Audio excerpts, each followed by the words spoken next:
Hello viewers, welcome to elegant threads by Anu. ఎలా ఉన్నారు అందరూ? నేనైతే చాలా బాగున్నాను.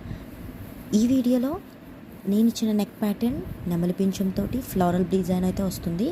సో నేను ఫ్లవర్కి అయితే పర్పుల్ కలర్ ఇచ్చాను అండ్ బార్డర్ అయితే సిల్వర్ జరీ ఇచ్చాను. సో ఈ 2 కలర్స్ తోటి ద బెస్ట్ అవుట్పుట్ అనేది నేనైతే డిజైన్ చేశాను. ఫుల్ వీడియో చూసి మీకు ఎలా అనిపించిందో కామెంట్ చేసేయండి. Don't forget to subscribe, like and share guys. Bye.